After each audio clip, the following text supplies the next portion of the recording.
We did win because the state of Minnesota won when government finally said, "I hear you." That's when Minnesota won.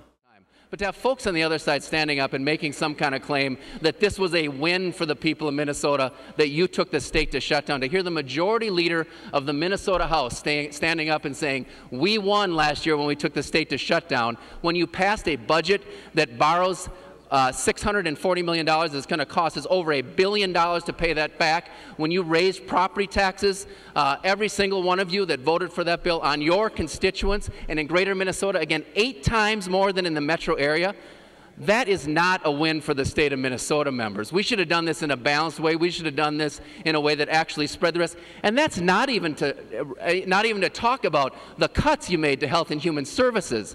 The cuts you made in all kinds, into higher education, the biggest cut in the history of the state of Minnesota, going back to 1999 funding levels. That's a win for the state of Minnesota when you take the state to shutdown and you're left and you leave the state with that.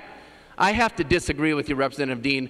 That was not a win for you. That was not a win for us. That was not a win for anybody. And we shouldn't be passing this bill that's just setting us up for the next state shutdown when we come back here next year. When we come back here next year, we should do our job right. We should actually balance the budget in a balanced way. We shouldn't be increasing property taxes on people all across the state. We shouldn't be cutting higher education to shreds, Representative Norris. We shouldn't be doing any of those things. What we should be doing is balancing our budget in a balanced way. It's what the people of Minnesota want us to do, to act responsibly, not to run up the debt, and I would encourage you to vote no on this bill.